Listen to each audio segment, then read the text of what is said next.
Bonjour à tous et bienvenue pour cet atelier. Il est 14h30. Merci de votre ponctualité. C'est parfait. On va essayer de vous libérer nous aussi à 15h30, que vous ayez le temps de profiter d'une petite pause avant de revenir ici pour les plénières. On est donc en compagnie de Delphine et de Paul qui nous ont fait le plaisir donc de travailler de concert avec leurs équipes chez My Destination et chez Willac Travel pour vous proposer donc cet atelier qui va traiter de l'actu du digital qui bouleverse votre communication, ou l'actu pas du tout du digital d'ailleurs, mais qui bouleverse votre communication digitale, c'est plutôt ça. Et Delphine et Paul donc ont choisi de l'aborder à travers 5 grosses thématiques qui ont un petit peu rythmé l'actualité de ces derniers mois. Donc on va parler d'inflation, le sujet préféré de Delphine, qui vient donc du milieu de la banque à l'origine. On va ensuite parler d'environnement, on parlera de la dualité habitant-touriste. C'est plus joli que le surtourisme quand même, mais bon, il y a un peu de ça là-dedans. On va parler du tourisme sportif, grands événements, et il y en a un en ce moment, et il y en a un autre à venir l'année prochaine, évidemment. Et même si on n'est pas directement impacté sur le territoire, il y a des choses à faire sur le sujet. Et puis enfin, on terminera avec la Gen Z, donc cette génération qu'on essaye de plus en plus de toucher, qui est celle de nos consommateurs et de nos touristes de demain. On commence tout de suite avec toi, Delphine, du coup, sur l'inflation. Je te donne la petite zapette. Et je vous laisse avancer tous les deux. Effectivement, on a choisi d'aborder en tout premier l'inflation, histoire de se débarrasser du sujet le moins sympa, ou en tout cas celui qui donne le moins le sourire. Donc la chose à savoir sur l'inflation, mais je pense que vous le savez tous, c'est qu'on est tous impactés. On en entend tous parler depuis des mois. Donc c'est pour ça qu'on a choisi de l'aborder aujourd'hui, puisque par conséquent, ça bouleverse automatiquement nos habitudes et de voyage et digital. Donc le chiffre qui nous a marqué, c'est celui-ci. 81% des interrogés se sentent impactés par la baisse du pouvoir d'achat. Rien de très étonnant. Et ce qui est surtout assez flagrant, c'est le bilan touristique de l'été 2023. Il est tombé il y a quelques semaines et là aussi, on a été assez impacté par une statistique. 67% des Français sont partis en vacances entre juillet et août. Donc même si l'inflation, c'est pas forcément quelque chose de sympa, on a quand même une bonne nouvelle, c'est que la majorité des personnes sont quand même parties en vacances. Malheureusement, le pourcentage qui n'est pas parti en vacances, c'est justement pour cause financière. Maintenant, on va plutôt s'attacher à ceux qui sont partis en vacances, c'est ceux qui nous intéressent un petit peu plus. Et dans le bilan touristique, on a quelques infos très intéressantes à avoir en tête, juste pour faire le bilan. C'est que 9 Français sur 10 sont restés dans l'Hexagone. Donc c'est plutôt une bonne nouvelle, en vrai, aussi bien pour l'écologie que pour l'économie locale.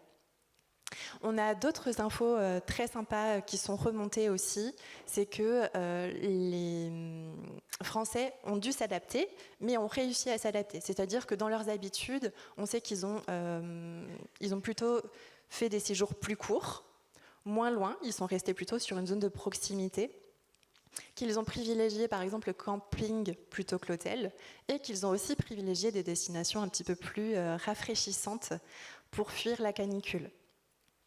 Maintenant qu'on a ce bilan en tête, sachant que c'est un bilan qui, nous, de notre côté, nous a été vraiment remonté par nos clients, je pense que c'est la même chose du côté de Paul. En fait, la majorité de nos clients sont plutôt satisfaits de leur saison touristique, en tout cas la saison estivale. Mais le point négatif, qui est un gros point négatif malgré tout, c'est la baisse de la consommation.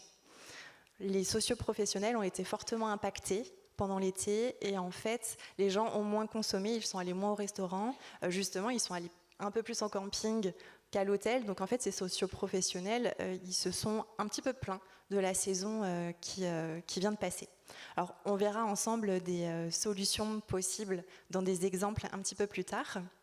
Mais d'abord, on va plutôt s'attacher aux habitudes digitales, puisque là, maintenant, on connaît les habitudes touristiques, en tout cas celles de la saison. Évidemment, ça a aussi bouleversé les habitudes digitales de ces voyageurs. Alors, l'habitude digitale qui a vraiment changé, et c'est assez flagrant, on le voit juste ici sur les captures d'écran, c'est que la majorité des personnes, et surtout de la génération Z, se sont servies de TikTok ou d'Instagram pour le search, Alors ça, c'est une habitude qui est très intéressante et qui monte en flèche, mais c'est surtout qu'on a fait le test et qu'on a commencé à taper choses à faire à. Et finalement, sans rien mettre d'autre, les premières choses qui arrivent dans les zones de recherche, c'est choses à faire gratuitement ou bon plan. Et ça se voit sur les captures de gauche. Et même quand on a complètement tapé juste choses à faire à Bordeaux, choses à faire à Berlin, sans forcément choisir justement cet aspect de gratuité, les premières vidéos qui s'affichent, c'est justement des vidéos sur la gratuité, choses à faire gratuitement à Bordeaux par exemple. Et en plus, on le voit sur les statistiques, ce sont les vidéos qui ont le plus performé. Donc clairement, la génération Z, qui est très impactée par l'inflation, fait des recherches sur des bons plans touristiques. L'autre critère qui nous a fait dire que l'inflation était clairement un sujet à aborder aujourd'hui, c'est que le critère le plus recherché quand des Français font des recherches pour réserver un séjour, c'est celui-ci, meilleur prix sur les voyages. C'est vraiment marquant parce qu'il y a quelques années, en période post-Covid, le critère le plus recherché, c'était le fait de pouvoir annuler sans frais et facilement un séjour. Donc si aujourd'hui, le critère le plus recherché, ce sont les meilleurs prix, c'est bien que l'inflation a un impact sur tous les touristes.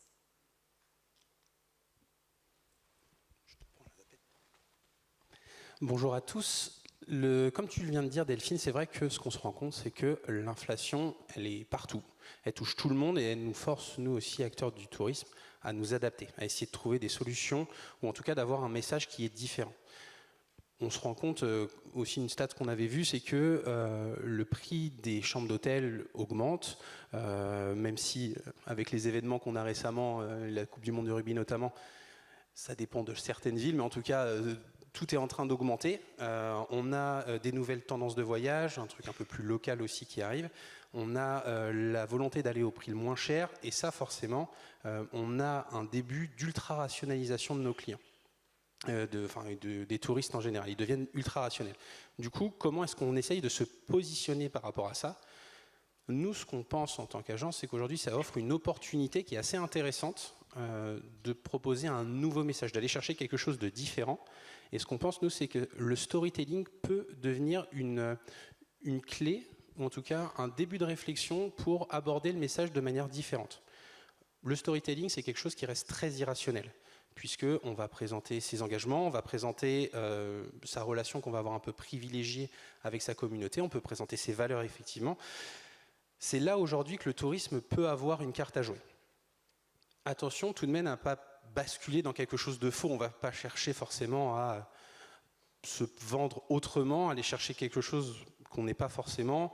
Ce qui est important aujourd'hui, c'est de chercher l'alignement entre ce que l'on dit dans le storytelling et au final ce que souhaite pousser en tant que destination. Donc en fait, en termes de réflexion, nous, ce qu'on s'est rendu compte, c'est que aussi, comme on est bousculé quotidiennement par les messages publicitaires, c'est important de travailler en amont et de savoir qu'est-ce qu'on a vraiment envie de dire, comment est-ce qu'on se positionne aujourd'hui en tant que destination. Nous, ce que l'on pense aujourd'hui, c'est qu'il faut chercher de gagner la bataille de la désirabilité. Comme il y a beaucoup de messages, les différents touristes sont abreuvés de messages quotidiennement, il faut chercher de gagner justement cette bataille de la désirabilité. Alors, on ne va pas se demander de chausser les crampons et de se retrouver sur un terrain de rugby, c'est plutôt d'actualité en ce moment, mais on va essayer, en tout cas, c'est pas une recette magique, mais de trouver des débuts de pistes, de réflexion qui vont nous permettre aujourd'hui d'aborder le storytelling. Je sais aussi qu'il y a beaucoup d'acteurs qui font du storytelling au quotidien. Là, ce qu'on cherche vraiment à avoir, c'est justement de rester en fait dans une sorte de logique aujourd'hui dans notre communication qu'on peut avoir sur les réseaux sociaux. Le premier point aujourd'hui pour gagner la bataille de la désirabilité, si on reste sur ce sujet-là, c'est distinguez-vous. On va essayer aujourd'hui de montrer tous les atouts de différenciation que vous pouvez avoir avec votre voisin. Comment est-ce que vous, en tant que destination, vous pouvez vous distinguer? On va chercher à bâtir un univers qui va être fascinant. Le storytelling, on l'a tous en tête. On a tous en tête des super campagnes, des super films, des super histoires qui sont racontées. en réfléchissant de manière un peu créative et en cherchant à aller chercher quelque chose qui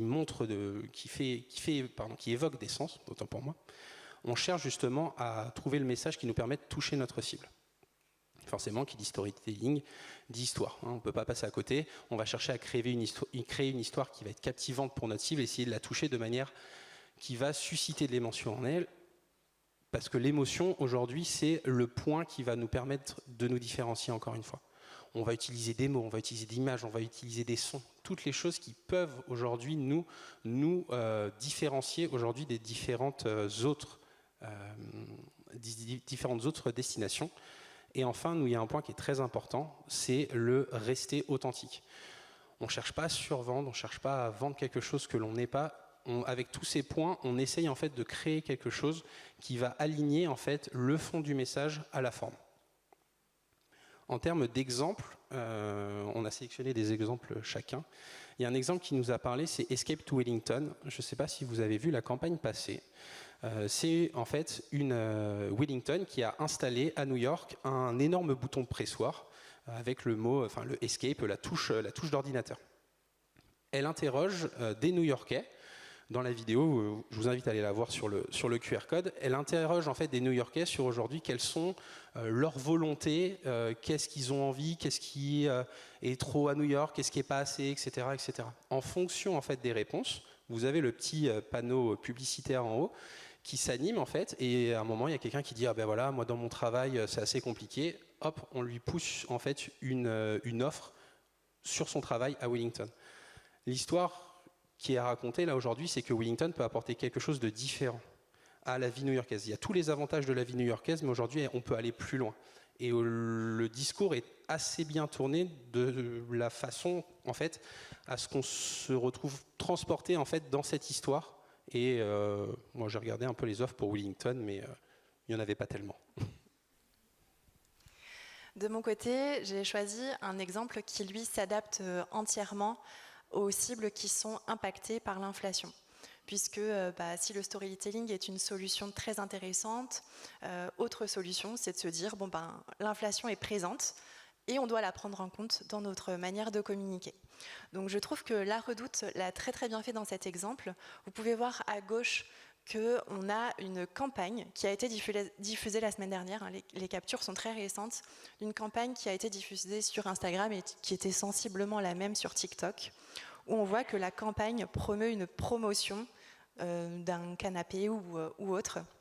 Mais une chose est sûre, c'est que ça montre qu'on peut faire des économies en commandant sur La Redoute.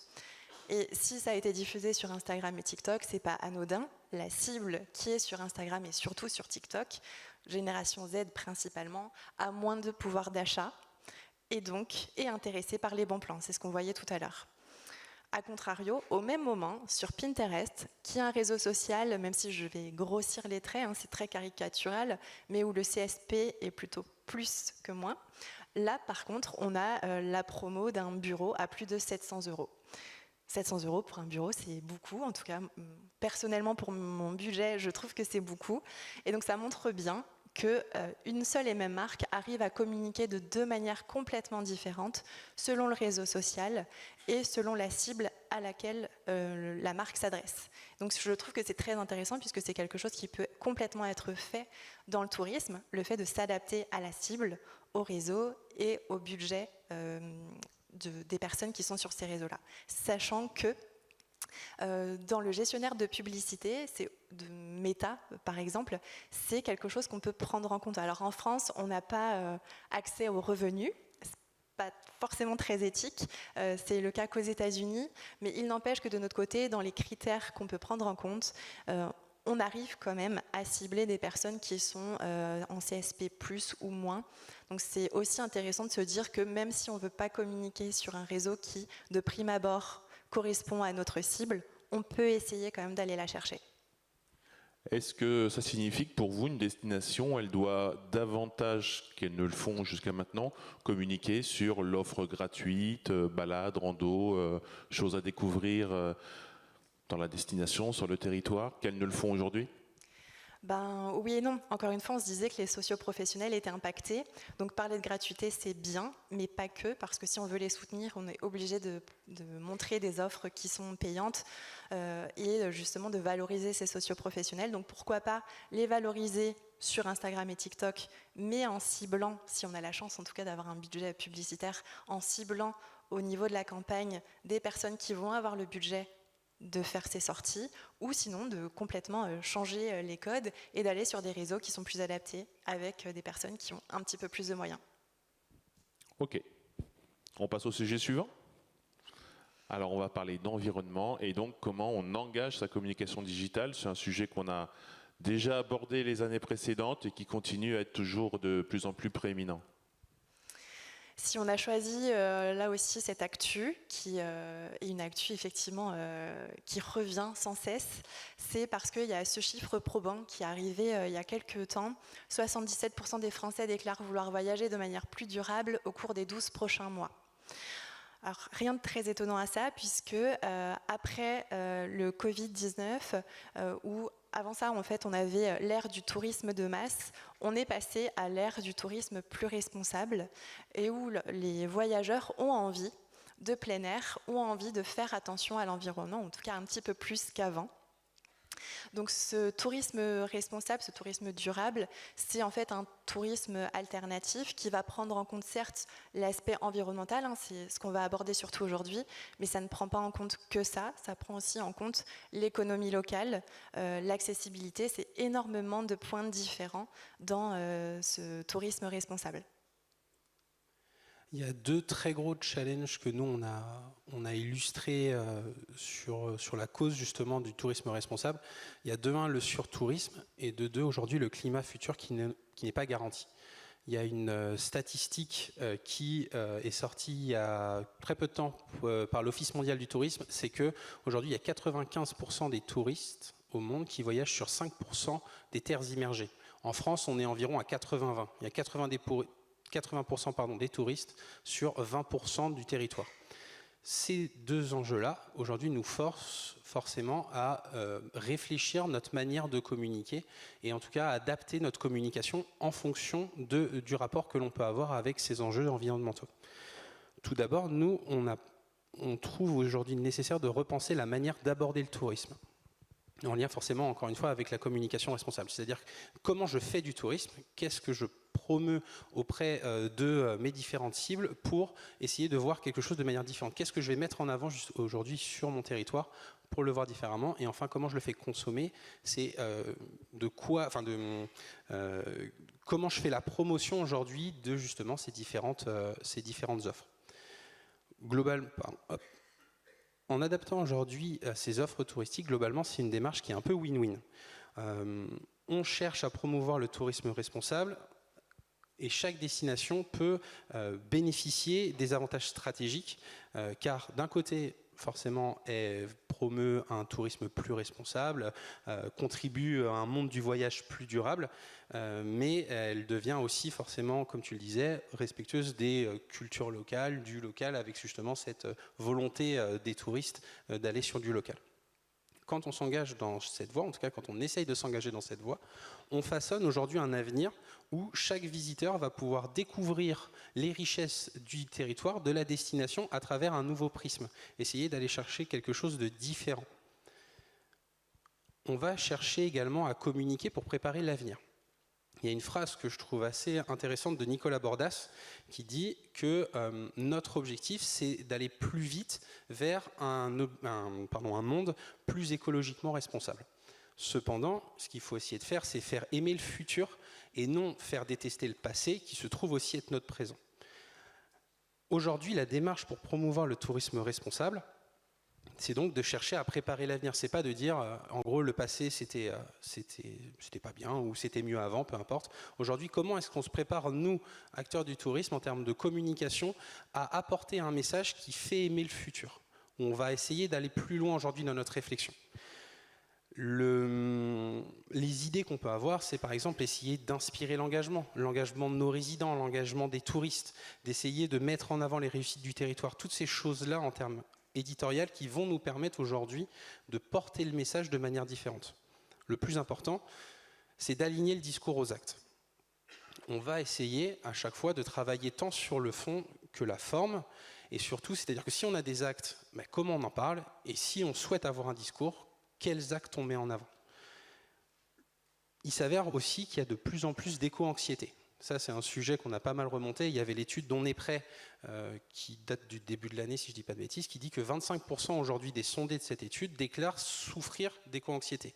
L'éco-anxiété, ce n'est pas juste un sentiment que l'on a où on se sent anxieux vis-à-vis du climat.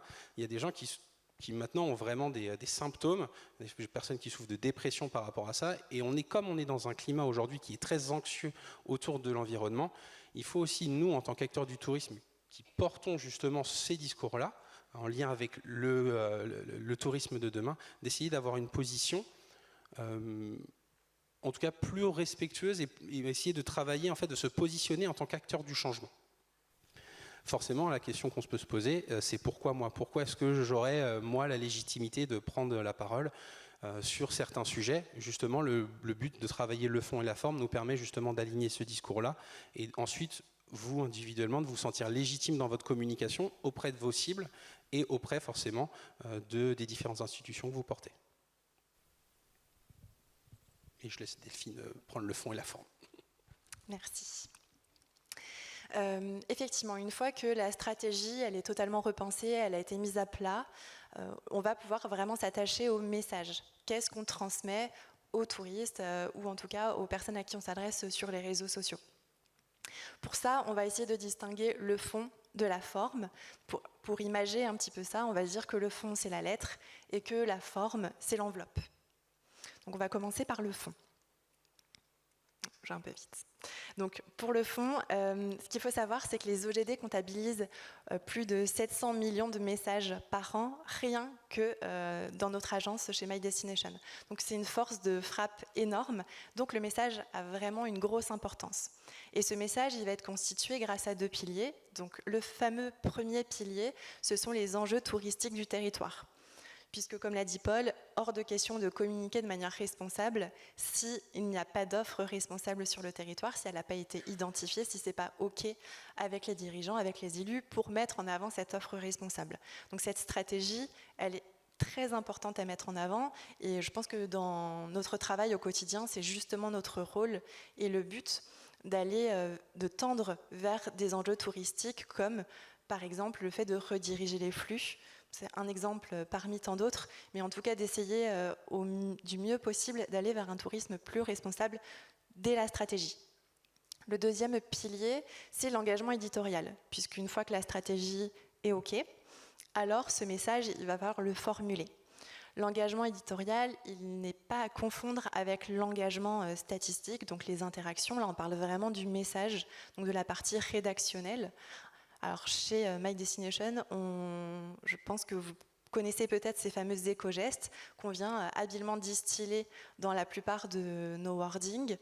Et c'est maintenant quelque chose finalement qui est fait par tout le monde et qui fonctionne très bien. Encore faut-il que le ton soit juste, que ce soit adapté à l'audience, puisque encore une fois, si la communauté n'y a jamais été confrontée, elle peut être réticente. On peut même frôler le greenwashing, donc c'est vraiment quelque chose à faire avec parcimonie et essayer de le faire du mieux possible, en ayant en tête que le plus important, c'est le bénéfice client. Si on a en tête que le bénéfice client est le plus important, alors normalement, le message sera juste. Ensuite, une fois que le fond, c'est OK, c'est-à-dire que notre lettre, c'est bon, elle est bien rédigée, elle a le bon message, on va s'attaquer à la forme. Première chose de la forme, ce sont les outils numériques, puisque cette forme, c'est comment on va transmettre ce message. Donc les outils numériques, en soi, c'est les outils que vous avez dans vos structures. Donc ce n'est pas quelque chose qui va impacter l'utilisateur, c'est vraiment que de votre côté, mais de se dire que les ordinateurs dont vous disposez, pourquoi pas les acheter en seconde main, essayer de les garder le plus longtemps possible, en tout cas être le plus durable possible dans le matériel qu'on peut avoir à disposition. Ensuite, on a le format de diffusion. Enfin, les formats de diffusion, puisqu'en fait, on a plusieurs possibilités qui s'ouvrent à nous. On va avoir les photos, les vidéos, et ce qu'il faut savoir, c'est qu'une photo est bien moins émettrice de CO2 qu'une vidéo. Alors, Je ne suis pas du tout anti-vidéo et je pense que Paul non plus. Au contraire, c'est un format qui est très très pertinent, notamment en campagne publicitaire. Par contre, ce qu'il faut avoir en tête quand on diffuse une vidéo, c'est qu'il faut qu'elle respecte certains codes. Nous, de notre côté, on va essayer au maximum de ne pas utiliser de la 4K sur les réseaux sociaux. Il n'y a aucune utilité à ça. Donc, clairement, ce n'est pas quelque chose qu'on va mettre en place. Et puis, autre exemple pour les formats diffusion, c'est quand on organise un tournage et qu'on a des prises de vue à tourner, essayez là aussi de distiller un message engagé, donc d'avoir des prises de vue engagées. Autre chose pour la forme, c'est le ciblage publicitaire. Puisqu'on peut venir, dans les gestionnaires de publicité, ils sont assez efficaces pour ça, on peut venir cocher quelques critères très intéressants, comme notamment le fait de ne diffuser exclusivement nos campagnes qu'en 4G, puisque la 4G est 14 fois moins émettrice de CO2 que le Wi-Fi est moins émetteur de CO2 que la 4G. Donc on peut venir cocher ça. Et nous, c'est ce qu'on a essayé de faire.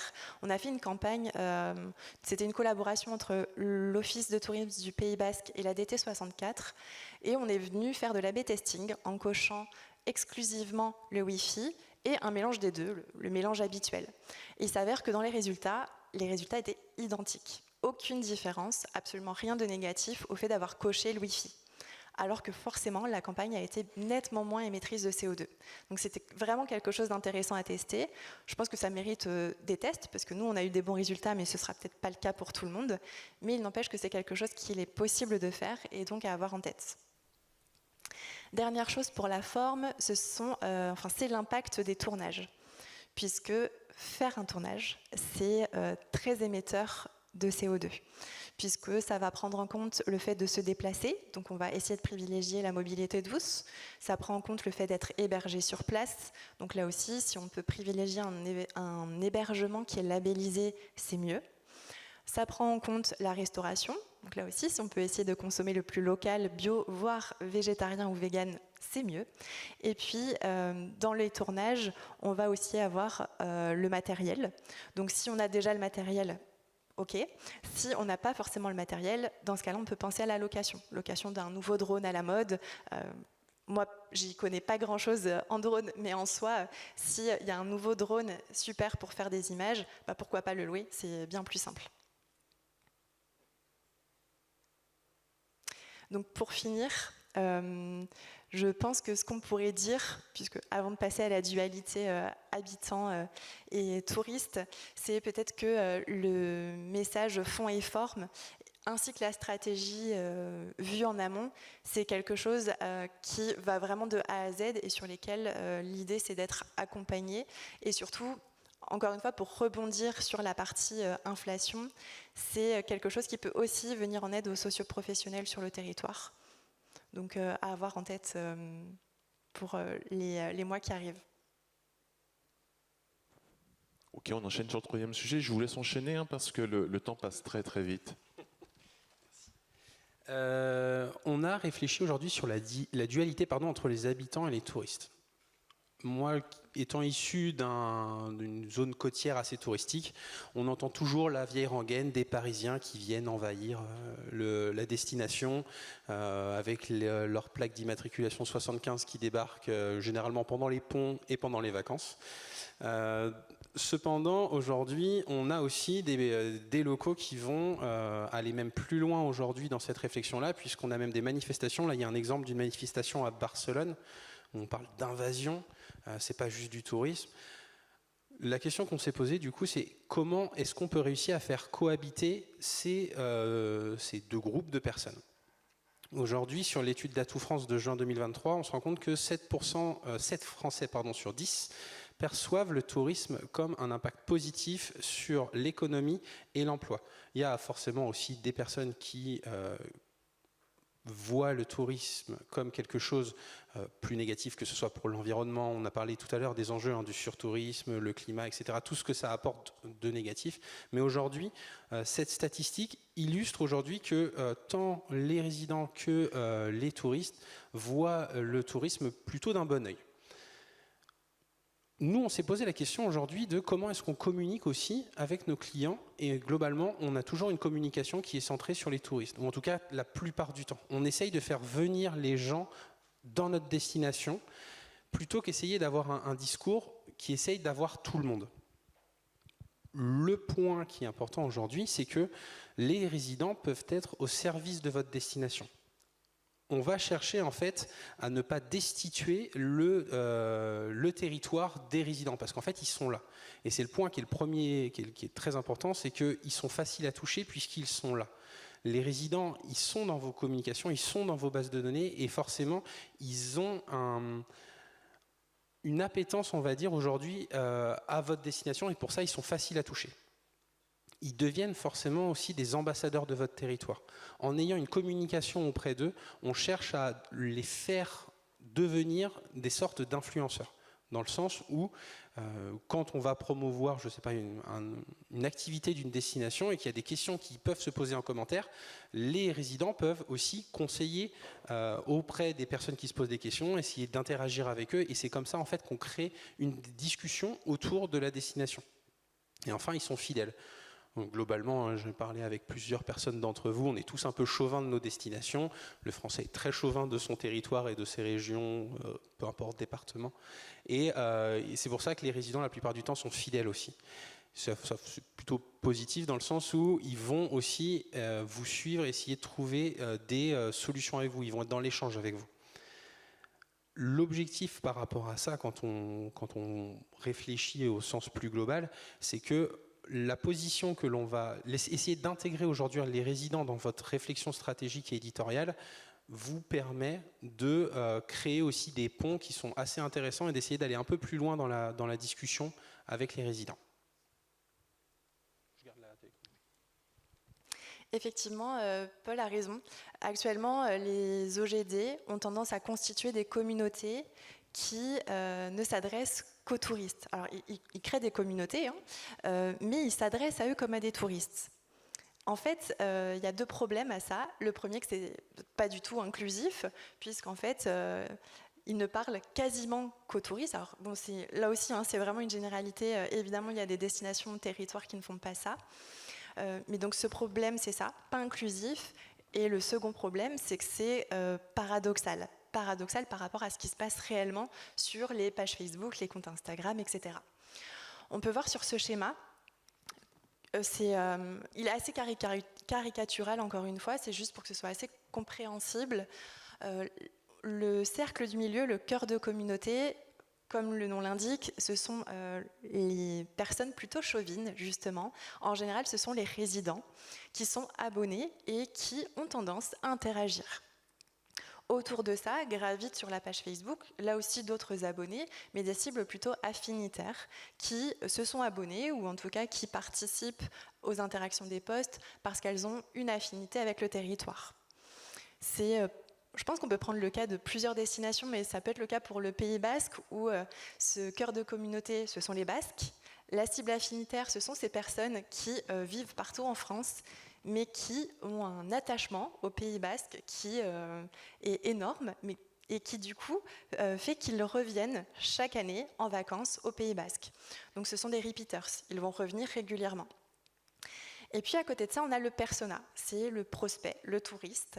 Et ce touriste, il peut être un petit peu dans le cœur de communauté, il peut empiéter dessus, parce que miraculeusement, il s'est abonné alors qu'il est venu qu'une seule fois dans sa vie. Il peut aussi être dans le cercle affinitaire, parce que ce touriste, il a une affinité avec une activité, par exemple, qui a lieu sur le territoire. Et puis, il peut être aussi complètement à l'extérieur de ça. Et là, clairement, c'est le prospect qui ne connaît pas le territoire et qu'on doit aller chercher. Alors, celui qui empiète un peu sur le cœur de communauté et sur la cible affinitaire, on peut aller le chercher grâce à de la promotion de posts, de la sponsorisation, alors que le persona qui est complètement à l'extérieur de ça, on va plutôt aller le chercher avec des dark posts, donc avec des campagnes publicitaires.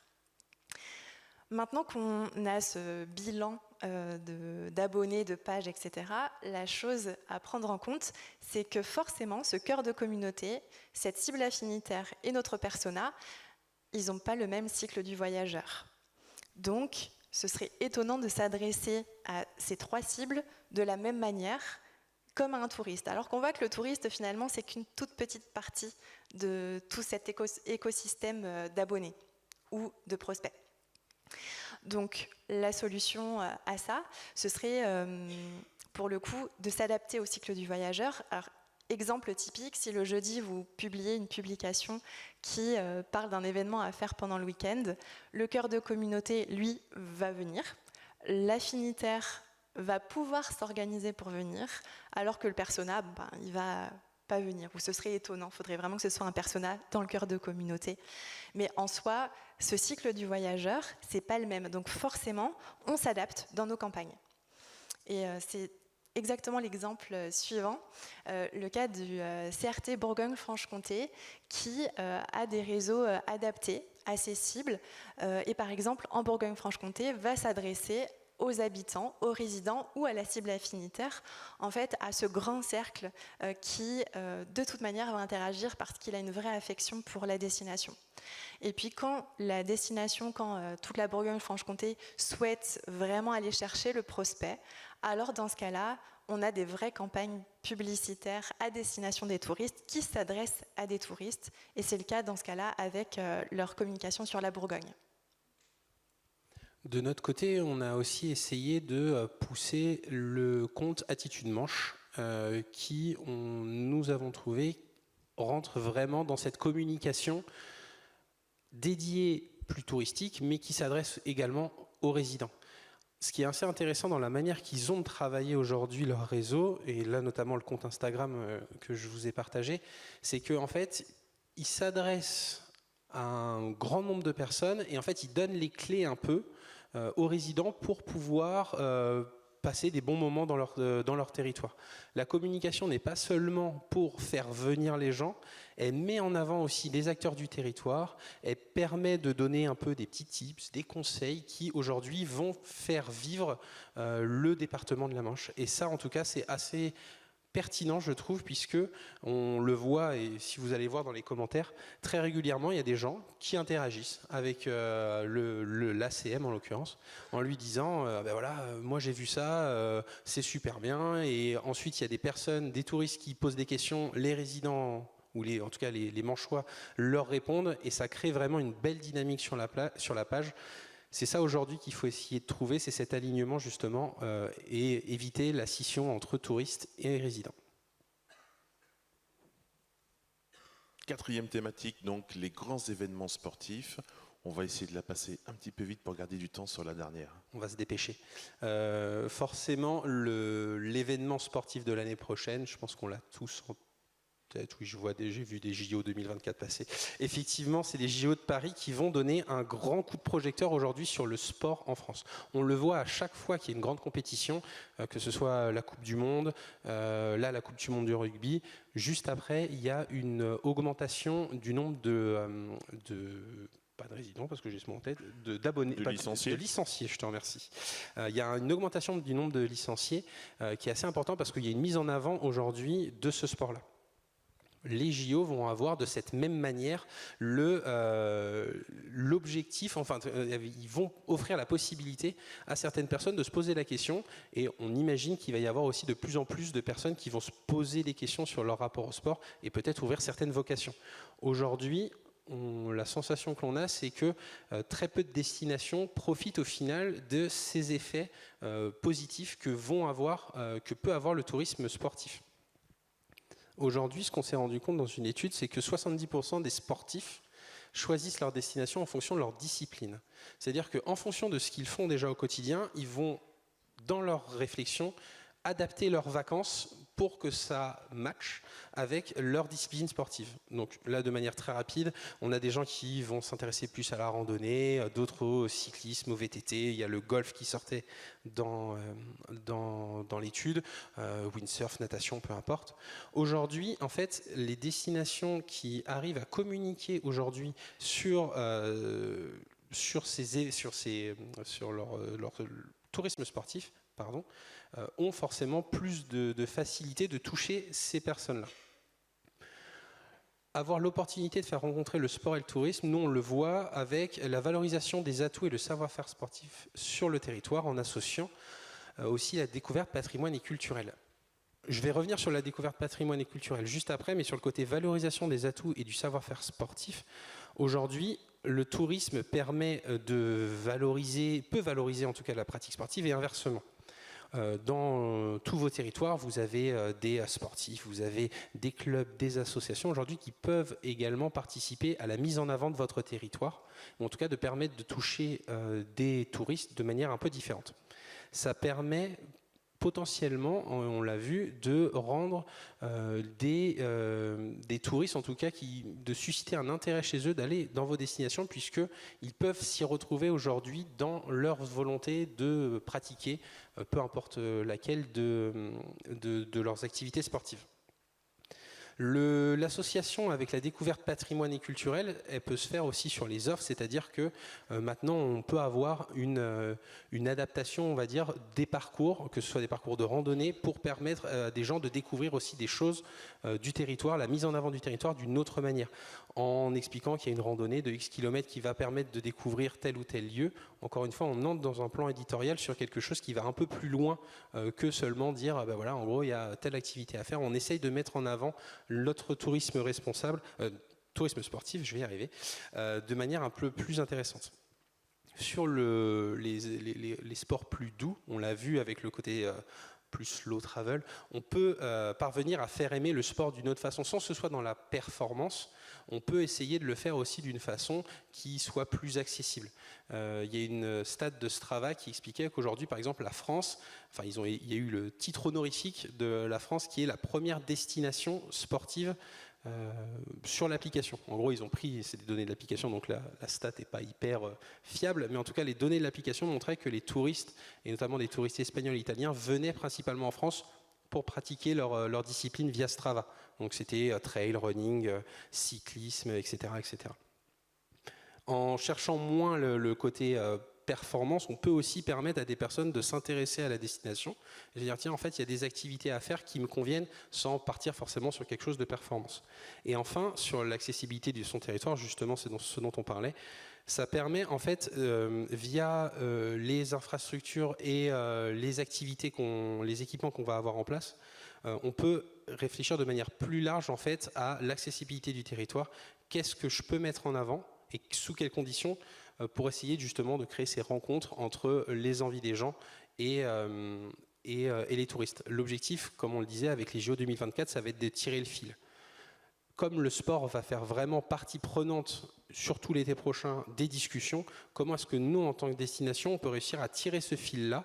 Et comme il y a très très peu aussi d'entre vous qui ont les JO qui se dérouleront dans leur destination, comme tu disais tout à l'heure, comment est-ce qu'on peut réussir à tirer le fil de cette discussion-là pour aussi bénéficier à chacun d'entre nous?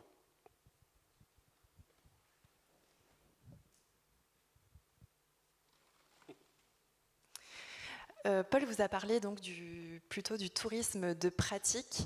Moi, ce que j'avais envie de mettre en avant, c'est plutôt le tourisme de spectacle. Donc, c'est le fait puisque le tourisme de spectacle, c'est tout simplement le fait de surfer sur un événement sportif pour valoriser une destination. Là, l'exemple que j'ai voulu montrer, pour être très rapide, c'est l'exemple des Hautes-Pyrénées qui a fait une vidéo pour le Tour de France. Un Reels qui a été diffusé sur Instagram et une vidéo qui a été diffusée sur Facebook. Le principe de cette vidéo, c'est tout simplement d'aller à la rencontre de ceux et celles qui vont sur le Tour de France admirer le spectacle, attendre les cyclistes et qui sont des personnes authentiques du territoire. Dans cette vidéo que vous voyez apparaître ici, mais que je vous conseille d'aller regarder directement avec le son, on voit quelqu'un du territoire, le représentant comme du territoire, qui va à la rencontre donc, de ces personnes et qui leur parle du territoire. Donc il y a des accents béarnais, ça parle de recettes de cuisine, ça parle de choses à faire sur le territoire. Et en fait, moi qui ne suis pas forcément une adepte du sport et pas forcément fan de cyclisme non plus, après avoir vu cette vidéo, j'ai qu'une envie, c'était finalement de faire partie de ces spectateurs, d'être dans cette bonne ambiance et finalement juste d'être parmi eux. Donc comme quoi, le tourisme sportif, ça prend aussi en compte ce côté-là, le fait de valoriser votre territoire juste par le biais d'un événement particulier. Et normalement, on devrait être dans les temps. On va aborder la dernière thématique, qui est celle de la génération Z, qui est une thématique qu'on aime beaucoup en plus avec Paul, donc on va quand même se dépêcher. Mais en soi, on est parti de ce chiffre-là. 51% des Z préféreraient TikTok à Google comme outil de recherche. Alors, je ne vais pas venir creuser cette statistique-là, mais ce qui est intéressant en fait en voyant ça, c'est que c'est assez énigmatique. C'est une pratique qui n'est pas tellement commune, en tout cas ce n'était pas le cas. Et puis Z, ça parle peut-être pas à tout le monde finalement. Donc la Gen Z ou Gen Z, Zoomer, génération Greta Thunberg, la génération Z, elle est affublée de bien des surnoms. Et la chose à savoir, pour la comprendre, c'est tout simplement que ce sont les personnes qui sont nées de la fin des années 90 à la fin des années 2000. Cette génération Z, elle a aussi quelques casseroles derrière elle, puisqu'on dit qu'elle est informée, ouverte d'esprit, mais qu'elle est aussi superficielle, paradoxale. Il y a plein de qualificatifs pour la décrire, et quand on voit ces qualificatifs, moi j'ai fait un constat et je me dis que finalement, les générations X et Y qui parlent de cette génération Z comme ça, peut-être qu'on ne la comprend pas forcément. Et ce qui est intéressant ici, c'est de se dire qu'il faut la comprendre, puisque c'est la génération d'aujourd'hui, mais surtout aussi de demain. Donc c'est primordial de se dire, mais qu'attend cette génération? Comment lui parler? Parce que peut-être qu'elle n'est pas tout ça finalement, ou peut-être un petit peu. Donc pour la comprendre, parce que visiblement c'est très flou, on va d'abord s'attacher à ses habitudes. Alors on va aller très très vite sur les habitudes digitales, puisqu'il y a des choses qui sont actées et qu'on peut trouver un petit peu partout. Les réseaux préférés de cette génération, ça va être Instagram, Snapchat et TikTok. Donc nous, même si Snapchat c'est pas forcément intéressant dans le tourisme, on va plutôt se dire que Instagram et TikTok sont les réseaux qui peuvent vraiment les toucher. Autre habitude intéressante de cette génération, c'est qu'elle a vraiment des habitudes différentes des autres. Par exemple, elle adore utiliser Instagram et TikTok pour faire des recherches, et non Google, c'est ce qu'on voyait tout à l'heure. 40% de la génération Z utilise TikTok et Instagram pour trouver où déjeuner le midi. En aucun cas, ils vont aller sur Google, enfin, une partie oui, mais c'est une différence énorme parce que je pense que les générations d'avant utilisaient forcément Google par réflexe. Autre chose très attendue de cette génération à avoir en tête, c'est l'ajout des sous-titres.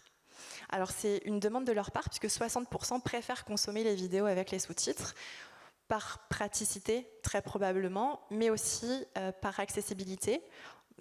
Ça montre vraiment qu'il y a un besoin cruel d'accessibilité aux vidéos et d'inclusivité.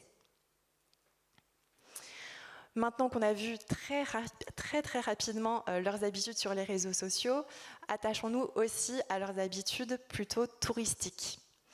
Et c'est là où justement entre un petit peu en jeu ce fameux paradoxe, en tout cas certains emploient le mot paradoxe. C'est qu'on a une génération qui est extrêmement engagée, mobilisée, qui n'hésite pas à sortir dans les rues pour faire valoir leurs droits, pour la préservation de la planète, et qui le disent clairement, ça se voit ici, qui sont prêts à prendre le train plutôt que l'avion. À côté de ça, donc c'est là où rentre ce fameux paradoxe, c'est qu'ils prennent l'avion et qu'ils consomment, qu'ils achètent sur Shein, par exemple. Alors, en vrai, même si oui, c'est le cas, déjà, c'est pas une généralité. Il faut savoir que la Gen Z, c'est comme les générations d'avant, hein, elle est très diversifiée, donc tout le monde ne fait pas forcément ça. Et puis surtout, c'est peut-être pas si paradoxal que ça, puisque si on revient aux sources, la génération Z, elle a globalement 20 ans, elle a soif de découverte, de découvrir le monde. Elle est aussi bombardée de promotion pour l'avion, de séjour en Grèce à 40 € par exemple, parce que l'avion coûte moins cher que le train, puisque le kérosène n'est pas taxé par l'État. Donc forcément, comment on peut attendre de cette génération qu'elle soit exemplaire? C'est impossible. Donc c'est pour ça que ce paradoxe, il est à prendre avec des pincettes. Donc, comme on disait, c'est vrai que c'est une génération qui, certes, a des paradoxes, et on a souvent une image très caricaturale, qui est très caricaturale de la génération Z. On l'imagine assez loin des codes traditionnels, en quête de sens, tu disais, enfin voilà, il y a plein de choses qui se disent autour de ça, et c'est vrai que c'est compliqué aujourd'hui, nous, en tant qu'acteurs de tourisme, de juste balayer d'un revers de la main en disant oui, en gros, ils ont 20 ans, ils sont pleins de paradoxes, mais en gros, on se doit aujourd'hui de les écouter et d'essayer de comprendre aujourd'hui quelles sont leurs volontés et comment est-ce que nous aussi on va pouvoir essayer de s'adapter, ou en tout cas d'adapter notre discours à leurs envies, leurs besoins. On ne peut pas juste dire, oui voilà, ils sont jeunes, ils grandiront et ça ira mieux après. Comme tu le disais aussi, ce qui est important, c'est que c'est une génération qui est bombardée de messages publicitaires. Ils sont nés avec ça, bien plus que nous. Et en fait, ils deviennent intransigeants en matière de communication. Donc c'est pour ça que ce qu'il faut toujours penser avec cette génération, en tout cas ce qui ressort souvent, c'est le keep it real. En gros, restez vous-même. On va chercher l'audace, on va chercher le sens, mais on va chercher à le faire d'une bonne façon. Ou en tout cas, d'une façon qui nous ressemble. En fait, ce qu'on va essayer de faire avec cette génération Z, c'est une sorte de nouveau contrat d'engagement avec elle. Un contrat qui va être basé en fait entre la marque, la destination et cette génération, en tout cas ceux qu'ils veulent aller chercher. Donc, on ne surjoue pas ou on ne survend pas. On a un exemple récent de Shein, on en parlait tout à l'heure, qui a invité des influenceurs à découvrir une usine Shein. Et forcément, vous l'imaginez, les influenceurs, dans leur discours, c'était « Ah, c'est super, ça se passe vachement bien ». Et en fait, ils ont pris un backlash assez énorme sur les réseaux, puisque la génération Z, bien qu'elle achète sur Shein, elle arrive quand même à... Enfin, elle s'autorise en fait le droit de dire de temps en temps aux marques « Là, en fait, vous avez déconné, vous avez fait n'importe quoi, et c'est pas comme ça qu'il faut faire ». Donc, en gros, il ne faut pas essayer de vendre quelque chose qui n'est pas la réalité.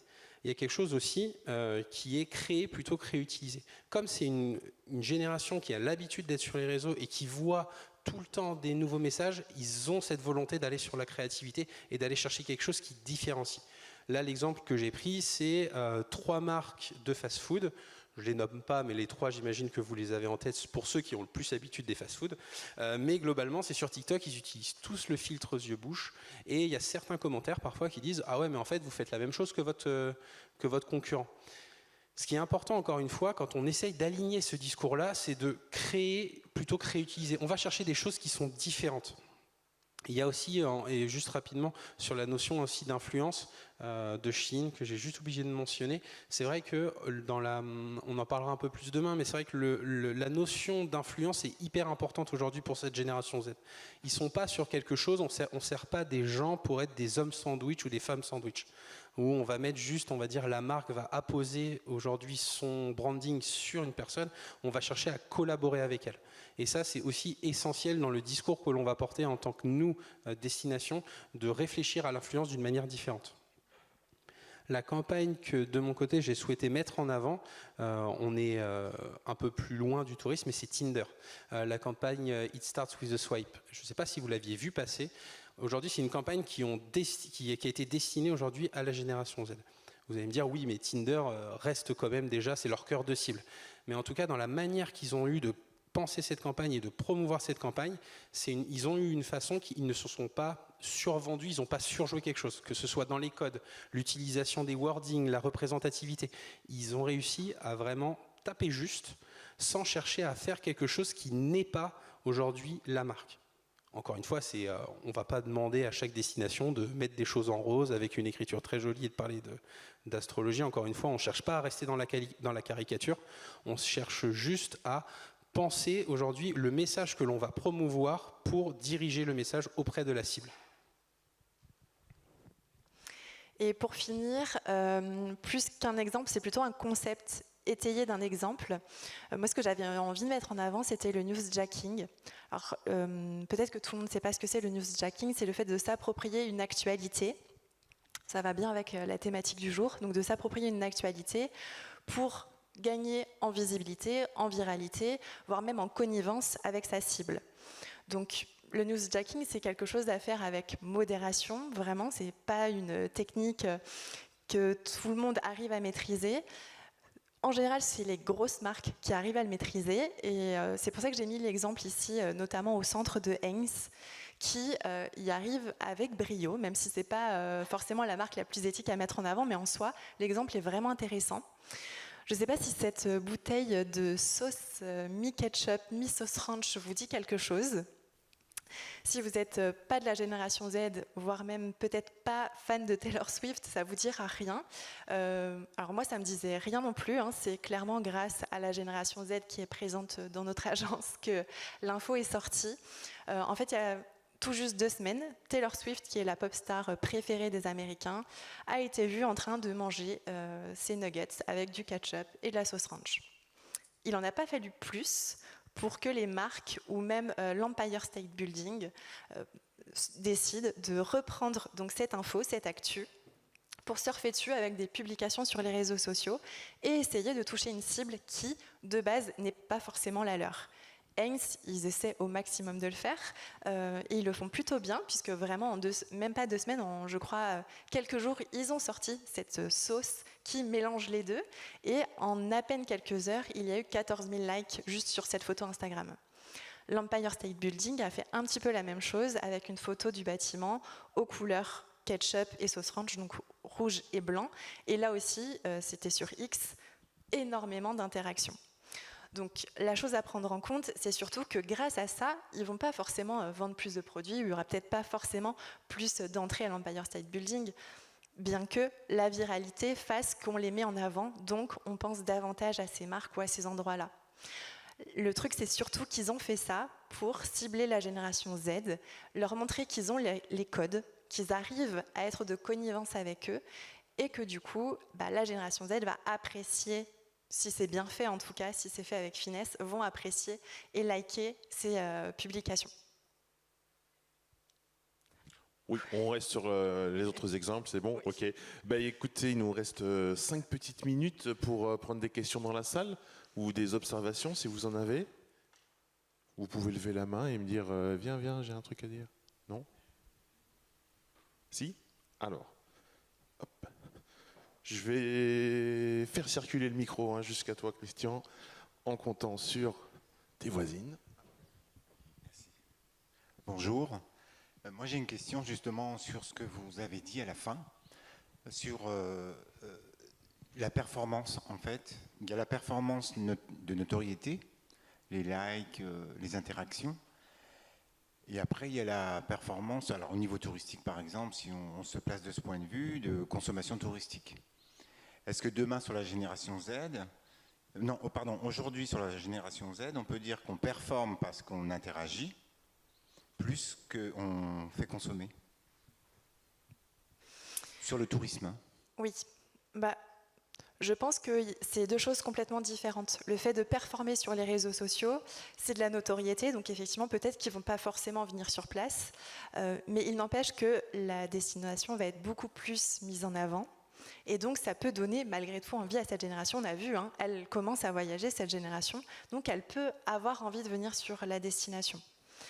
Si on prend un exemple peut-être un tout petit peu plus facile, de la génération Z en France actuellement, la star de la génération Z, ça va être Lena Situation par exemple, qui là va collaborer avec Camaïeu pour leur grand retour, alors qu'ils ont fait faillite et ont été rachetés. Donc s'ils font appel à Lena Situation pour ça, c'est pour de la notoriété. Peut-être que les jeunes ne vont pas forcément tout de suite aller acheter cette marque, mais il n'empêche qu'avec la notoriété, qu'avec cette influence, c'est quand même possible qu'ils entrent dans le magasin pour aller voir ce qui s'y passe et acheter. Donc c'est un peu pareil avec le tourisme. Peut-être qu'ils vont s'intéresser, ils vont aller faire des recherches sur TikTok. Est-ce qu'il n'y a pas des vidéos sur cette destination? Ça a l'air sympa. Et puis pourquoi pas ensuite passer vraiment à l'acte d'achat et donc de réservation. C'est vrai que tu parles de Camaïeu. Moi, quand je vois les boutiques Kawaii maintenant, alors que c'était juste la honte d'avoir un Kawaii à l'école. Est-ce que quelqu'un d'autre veut interroger Paul ou Delphine ou apporter un témoignage? Non, c'est bon, on a fait le tour. Un petit mot de conclusion? Petit mot de conclusion, on vous attend, en tout cas avec la team My Destination, on vous attend à 19h au niveau de l'entrée de la terrasse pour le super big boss du social media. C'est un quiz d'une 30aine de questions avec une jolie dotation à la fin. Et puis sinon, on sert aussi des bières, donc on vous y attend. Après, je sais que je vais gagner le jeu, donc n'hésitez pas à pas venir aussi. On t'attend quand même, Paul. On va te tester un peu. Bien, merci, bravo à vous deux. On peut les applaudir.